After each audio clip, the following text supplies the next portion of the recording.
بسم اللہ الرحمن الرحیم۔ السلام علیکم۔ رسول اللہ صلی اللہ علیہ وسلم نے ارشاد فرمایا، دنیا اس وقت تک ختم نہ ہوگی یہاں تک کہ میرے اہل بیت میں سے ایک شخص عرب کا بادشاہ ہو جائے۔ علماء کرام کے مطابق وہ امام مہدی علیہ السلام ہوں گے۔ اس کے علاوہ اور بھی بہت سی احادیث ہیں جن میں قرب قیامت ایک عظیم لیڈر کے ظہور کی پیشن گوئی کی گئی، اور یہ بات بھی ہم سبھی کے علم میں ہے کہ حضرت عیسیٰ ابن مریم علیہ السلام کو زندہ آسمانوں پر اٹھا لیا گیا تھا، اور اب قرب قیامت آپ علیہ السلام دوبارہ اس دنیا میں تشریف لائیں گے۔ تو کیا عیسیٰ علیہ السلام ہی امام مہدی علیہ السلام ہوں گے جو مسلمانوں کو ان کی کھوئی ہوئی طاقت واپس لوٹائیں گے؟ اس کی تفصیل آج کی ویڈیو میں جاننے کی کوشش کریں گے، لیکن اس سے پہلے اگر آپ اس چینل پر نئے ہیں تو چینل کو سبسکرائب کر لیں اور بیل نوٹیفیکیشن آن کر دیں تاکہ اس طرح کی مزید اسلامک ویڈیوز آپ تک پہنچتی رہیں۔ جزاک اللہ۔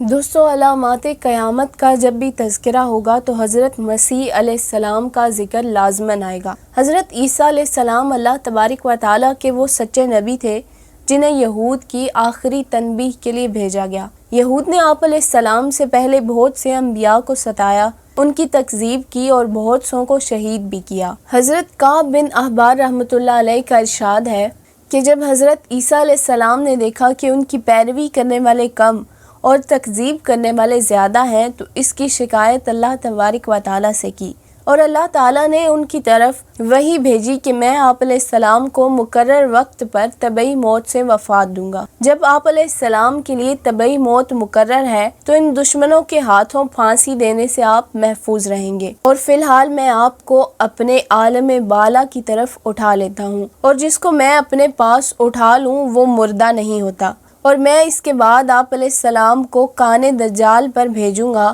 اور آپ علیہ السلام اسے قتل کریں گے۔ لہٰذا قیامت کے نزدیک آپ علیہ السلام کو ایسی غیر معمولی قوتوں کے ساتھ واپس بھیجا جائے گا جو رحمانی ہوں گی، اور دجال کی شیطانی قوتوں سے سامنا ہوتے ہی انہیں فنا کر دیں گی۔ اس بات کی تصدیق رسول اللہ صلی اللہ علیہ وسلم کی اس حدیث سے بھی ہوتی ہے جس میں آپ صلی اللہ علیہ وسلم نے ارشاد فرمایا، ایسی امت کیسے ہلاک ہو سکتی ہے جس کے شروع میں ہوں اور آخر میں حضرت عیسیٰ علیہ السلام۔ رسول اللہ صلی اللہ علیہ وسلم نے ارشاد فرمایا، عیسیٰ ابن مریم دمشق کی مشرقی جانب سفید مینارے کے پاس نازل ہوں گے۔ آپ علیہ السلام آسمانوں سے اس طرح اتریں گے، ان کے ہاتھوں کی ہتھیلیاں دو فرشتوں کے پروں پر ہوں گی۔ حضرت عیسیٰ علیہ السلام کی پہچان کے حوالے سے ایک اور حدیث پاک میں یوں مروی ہے، حضرت عیسیٰ علیہ السلام نہایت حسین گندمی رنگ کے ہوں گے، بال بہت گھنگریالے نہیں ہوں گے، بالوں کی لمبائی کندھوں تک ہوگی، سر سے پانی ٹپکتا ہوگا جیسے ابھی حمام سے آئے ہوں، معتدل جسم و قامت کے ہوں گے، رنگت سرخی مائل ہوگی۔ دمشق کی جس مسجد کے مینار پر حضرت عیسیٰ علیہ السلام کا نزول ہوگا وہ جامعہ امیہ کہلاتی ہے، اور اس کا ایک مینار جو مینار عیسیٰ کہلاتا ہے، وہاں عیسیٰ علیہ السلام فرشتوں کے پروں پر ہاتھ رکھے ہوئے اتریں گے۔ مینار پر اترنے کے بعد آپ علیہ السلام مسلمانوں سے مخاطب ہوں گے کہ میرے لیے سیڑھی لاؤ۔ حضرت عیسیٰ علیہ السلام سیڑھی کیوں منگوائیں گے؟ حالانکہ آپ علیہ السلام آسمان سے زمین تک بغیر کسی سیڑھی کے تشریف لائیں گے۔ اس بارے میں کسی اور ویڈیو میں تفصیل سے بات کریں گے، اس لیے آپ چینل کو سبسکرائب کر لیجئے۔ دوستو، ایک سوال جو بہت اہم ہے کہ کیا امام مہدی ہی عیسیٰ علیہ السلام ہیں یا وہ کوئی الگ شخصیت ہیں؟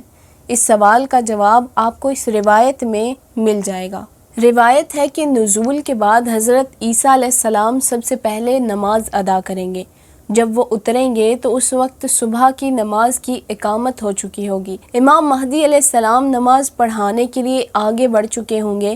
حضرت عیسیٰ علیہ السلام کو دیکھتے ہی وہ پیچھے ہٹ جائیں گے اور کہیں گے کہ نماز پڑھائیے۔ حضرت عیسیٰ علیہ السلام امامت سے انکار فرمائیں گے اور امام مہدی علیہ السلام کی اقتداء میں نماز پڑھیں گے۔ رسول اللہ صلی اللہ علیہ وسلم نے فرمایا، اگر دنیا کا صرف ایک دن باقی بچے گا تو اللہ تعالیٰ اس دن کو دراز فرما دے گا تاکہ میرے اہل بیت میں سے ایک شخص کو پیدا فرمائے جس کا نام اور ولدیت میرے نام کے مطابق ہوگی۔ وہ زمین کو عدل سے بھر دے گا